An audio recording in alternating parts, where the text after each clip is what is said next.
ओम शांति। आज दिनांक 30 अक्टूबर 2022 अव्यक्त बाप दादा ने रिवाइज कोर्स 21 नवंबर 1992 को हम बच्चों का अटेंशन खिंचवाया। कर्मों की गुह्य गति के ज्ञाता बनो।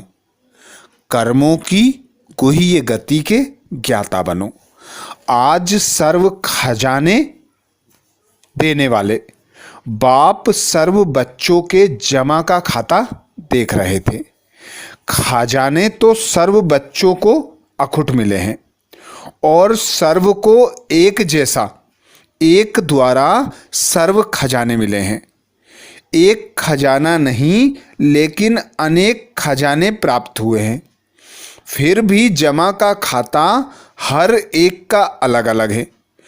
कोई ने सर्व खजाने अच्छी रीति जमा किए हैं और कईयों ने यथाशक्ति जमा किया है और जितना जमा किया है उतना ही चलन और चेहरे में रूहानी नशा दिखाई देता है। जमा करने का रूहानी फकुर अनुभव होता है। रूहानी फकुर की पहली निशानी यही है कि जितना फकुर है उतना बेफिक्र बादशाह की झलक उनके हर कर्म में दिखाई देती है। क्योंकि जहाँ रूहानी फकुर है वहाँ कोई फिक्र नहीं रह सकता। यह फकुर और फिक्र दोनों एक समय एक साथ नहीं रह सकते, जैसे रोशनी और अंधकार साथ नहीं रह सकते हैं। बेफिक्र बादशाह की विशेषता वह सदा प्रसन्न चित्त के बजाय, बाबा कहते बेफिक्र बादशाह की विशेषता वह सदा प्रश्न चित्त के बजाय प्रसन्न चित्त रहते हैं। हर कर्म में स्व के संबंध में व सर्व के संबंध में व प्रकृति के भी संबंध में किसी भी समय किसी भी बात में संकल्प मात्र भी क्वेश्चन मार्क नहीं होगा कि यह ऐसा क्यों व यह क्या हो रहा है। ऐसा भी होता है क्या? प्रसन्न चित्त आत्मा के संकल्प में हर कर्म को करते देखते सुनते यही रहता है कि जो हो रहा है वह मेरे लिए अच्छा है और सदा अच्छा ही होना है। प्रश्नचित आत्मा क्या क्यों ऐसा वैसा इस उलझन में स्वयं को बेफिक्र से फिक्र में ले आती है और बेफिक्र आत्मा बुराई को भी अच्छाई में परिवर्तन कर लेती, इसलिए वह सदा प्रसन्न रहती। आज कल के साइंस के साधन से भी जो वेस्ट खराब माल होता है उसको परिवर्तन कर अच्छी चीज बना देते हैं। तो प्रसन्न चित्त आत्मा साइलेंस की शक्ति से चाहे बात बुरी हो, संबंध बुरे अनुभव होते हों, लेकिन वह बुराई को अच्छाई में परिवर्तन कर स्वयं भी धारण करेगी और दूसरों को भी अपनी शुभ भावना के श्रेष्ठ संकल्प से बुराई को बदल अच्छाई धारण करने की शक्ति देगी। कई बच्चे सोचते हैं, कहते हैं कि जब है ही बुरी व गलत बात तो गलत को गलत तो कहना ही पड़ेगा ना, वह गलत को गलत तो समझना ही पड़ेगा ना। लेकिन गलत को समझना, यह समझने के हिसाब से समझा, वह राइट और रॉन्ग समझना जानना अलग बात है। लेकिन नॉलेजफुल रूप से जानने वाले समझने के बाद स्वयं में किसी भी आत्मा की बुराई को बुराई के रूप में अपनी बुद्धि में धारण नहीं करेंगे। तो समझाना अलग चीज़ है, समझने तक राइट है, लेकिन स्वयं में वह अपने चित्त पर, अपनी बुद्धि में, अपनी वृत्ति में अपनी वाणी में दूसरों की बुराई को बुराई के रूप में धारण नहीं करना है, समाना नहीं है। तो समझाना और धारण करना, इसमें अंतर है। अपने को बचाने के लिए यह कह देते हैं कि यह है ही रॉन्ग। रॉन्ग को तो रॉन्ग कहना पड़ेगा ना। लेकिन समझदार का काम क्या होता है? समझदार अगर समझता है कि यह बुरी चीज़ है, तो क्या बुरी समझते हुए अपने पास जमा करेगा? अपने पास अच्छी रीति संभाल कर रखेगा? छोड़ देगा ना? या जमा करना ही समझदारी है?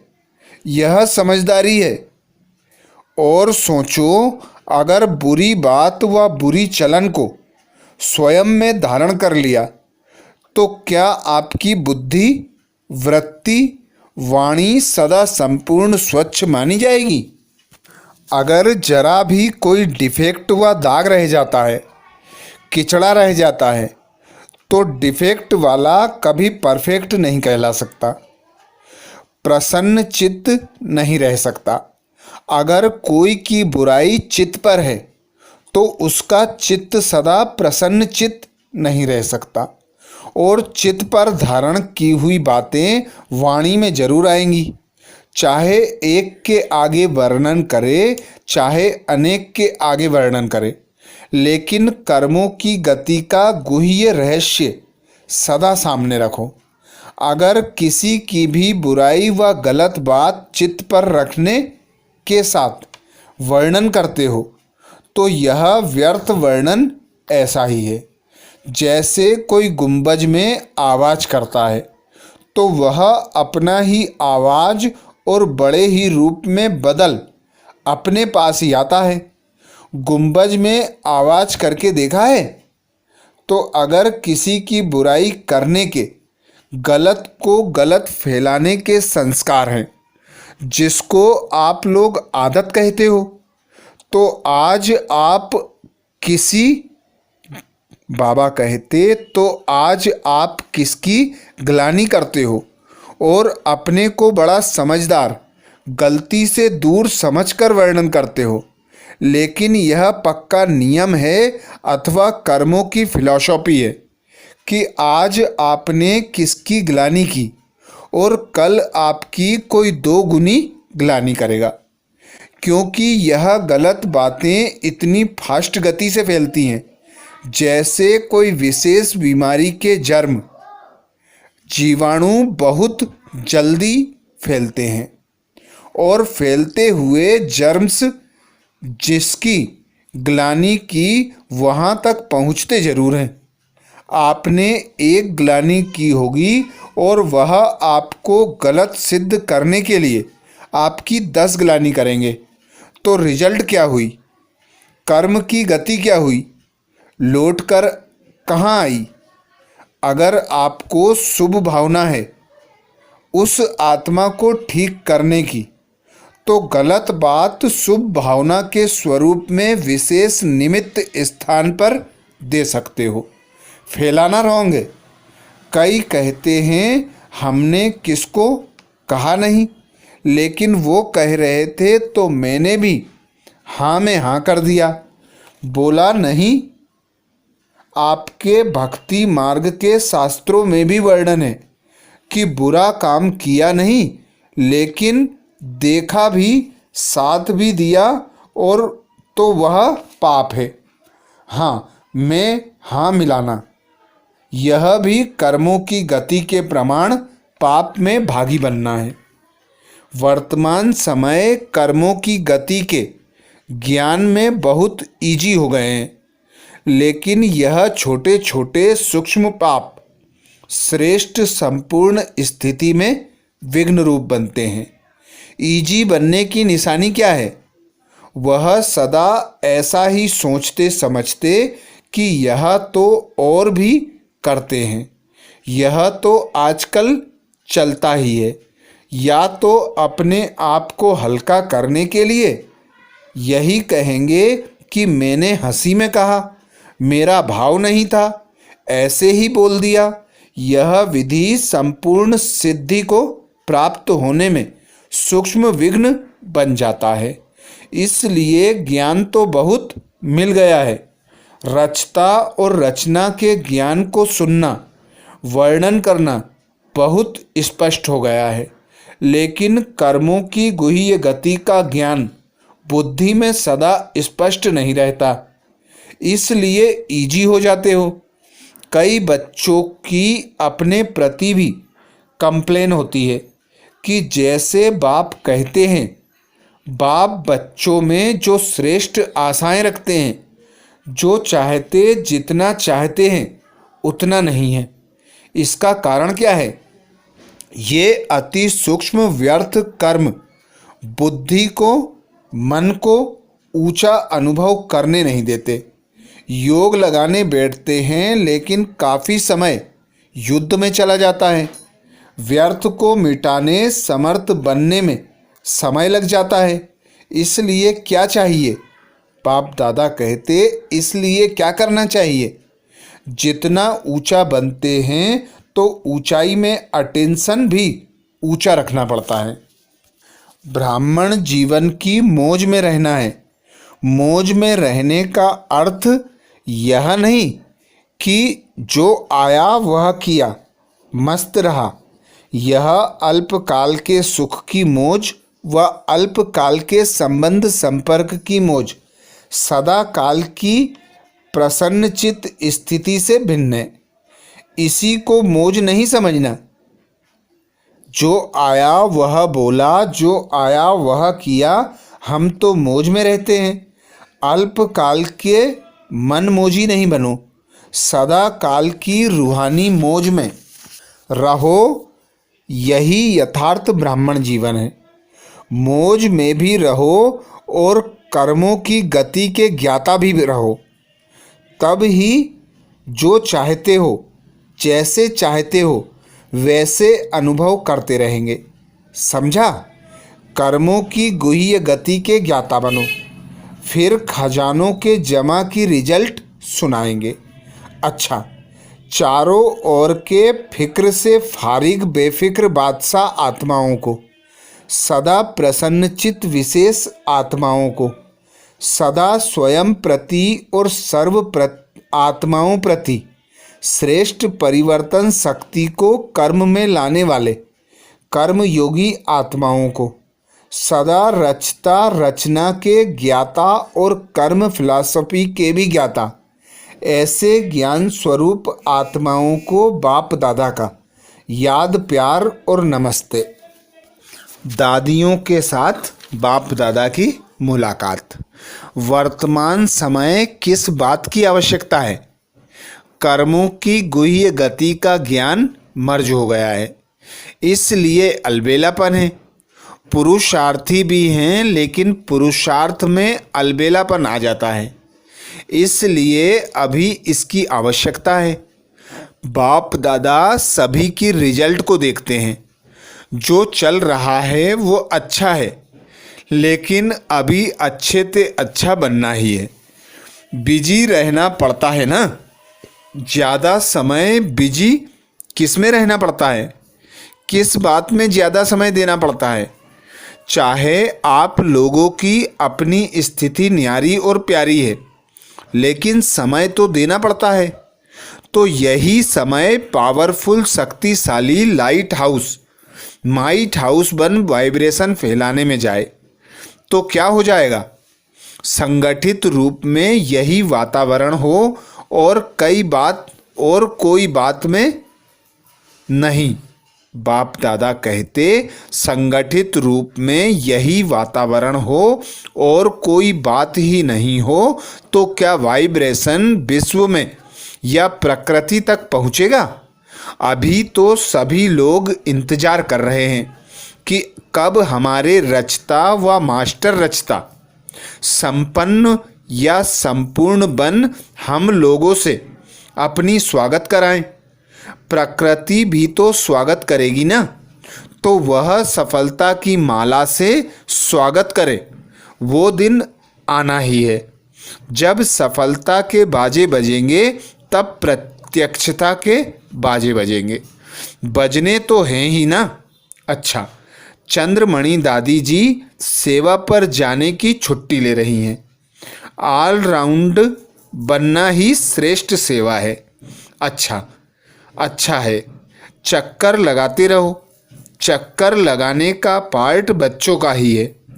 बाप तो अव्यक्त रूप में लगा सकते हैं, साकार रूप में भी चक्कर लगाने का पार्ट बाप का नहीं रहा, बच्चों का ही था। अच्छा, अव्यक्त बाप दादा की पर्सनल मुलाकात विजयी माला में आने के लिए तीव्र पुरुषार्थी बनो। सदा तीव्र पुरुषार्थी आत्माएं हैं, ऐसे अनुभव करते हो। जब ब्राह्मण बने तो पुरुषार्थी तो हैं ही। तीव्र पुरुषार्थी हैं व सिर्फ पुरुषार्थी। सुनने और सुनाने वाले को पुरुषार्थी कहेंगे या तीव्र पुरुषार्थी कहेंगे? सुनना और सुनाना, उसके बाद क्या होता है? तीव्र पुरुषार्थी किसको कहेंगे? सुनने वाले को या बनने वाले को? जो माला का 16,108वां नंबर है, वह भी सुनता और सुनाता तो है ही, नहीं तो माला में कैसे आएगा? फिर 108 की माला में कौन आएंगे? 108 की माला का नाम है विजयी माला। 16,000 वाली माला का नाम है, बाबा कहते 16,000 वाली माला का नाम विजयी माला नहीं है। तो सुनना और सुनाना यह मेजॉरिटी करते हैं, लेकिन सुना और बना इसको कहा जाता है तीव्र पुरुषार्थी। तीव्र पुरुषार्थी 108 हैं और पुरुषार्थी 16,108 हैं। तो अपने आप को चेक करो कि तीव्र पुरुषार्थी हैं या पुरुषार्थी हैं। जो है जैसा है वह मेजॉरिटी अपने आप को जान सकते हैं। कोई थोड़े ऐसे हैं जो अपने को नहीं भी जानते हैं, रॉन्ग को राइट समझकर भी चलते जाते हैं। मेजॉरिटी अपने मन में अपने आप को सत्य जानते हैं कि मैं कौन हूँ, इसलिए सदा अपने को देखो, दूसरों को नहीं। अपने पुरुषार्थ को चेक करो और तीव्र पुरुषार्थ में चेंज करो, नहीं तो बाप दादा कहते नहीं तो फाइनल समय आने पर चेंज नहीं कर सकेंगे। उस समय पढ़ाई का समय समाप्त होने पर इम्तिहान के समय पढ़ाई का चांस नहीं मिलता। अगर कोई स्टूडेंट समझे एक प्रश्न का उत्तर नहीं आता है, किताब से पढ़कर उत्तर दे दे, तो राइट होगा या रॉन्ग होगा? तो उस समय अपने को चेंज नहीं कर सकेंगे। जो है जैसा है वैसे ही प्रारब्ध प्राप्त कर लेंगे। लेकिन अभी चांस है, अभी टू लेट का बोर्ड नहीं लगा है, लेट का लगा है। लेट हो गए लेकिन टू लेट नहीं, इसलिए फिर भी मार्जिन है। कई स्टूडेंट 6 मास में भी पास विद ऑनर हो जाते हैं, अगर सही पुरुषार्थ करते हैं तो। लेकिन समय समाप्त होने के बाद कुछ नहीं कर सकते। बाप भी रहम करना चाहे तो भी नहीं कर सकते। चलो यह अच्छा है, आपको मार्क्स दे दो। बाबा कहते चलो यह अच्छा है, इसको मार्क्स दे दो। यह बाप कर सकता है, इसलिए अभी चेक करो और चेंज करो। अलबेलापन छोड़ दो। ठीक है, चल रहे हैं, पहुंच जाएंगे, यह अलबेलापन है। अलबेले को इस समय तो मौज लगती है।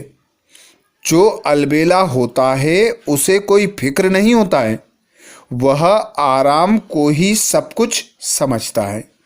तो अलबेलापन नहीं रखना, सदा अलर्ट। पांडव सेना हो ना, सेना अलबेला, बाबा कहते सेना अलबेली रहती है या अलर्ट रहती है?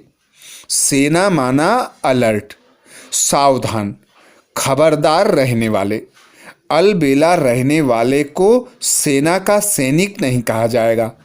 तो अलबेलापन नहीं, अटेंशन। लेकिन अटेंशन भी नेचुरल विधि बन जाए। कई अटेंशन का भी टेंशन रखते हैं। टेंशन की लाइफ सदा तो नहीं चल सकती। टेंशन की लाइफ थोड़ा समय चलेगी, नेचुरल नहीं चलेगी। तो अटेंशन रखना है, लेकिन नेचुरल अटेंशन आदत बन जाए। जैसे विस्मृति की आदत बन गई थी ना, नहीं चाहते भी हो जाता है। तो यह आदत बन गई ना, नेचुरल हो गई ना। ऐसे स्मृति स्वरूप रहने की आदत हो जाए, अटेंशन की आदत हो जाए। इसलिए कहा जाता है आदत से मनुष्य आत्मा मजबूर हो जाती है, ना चाहते भी हो जाता है।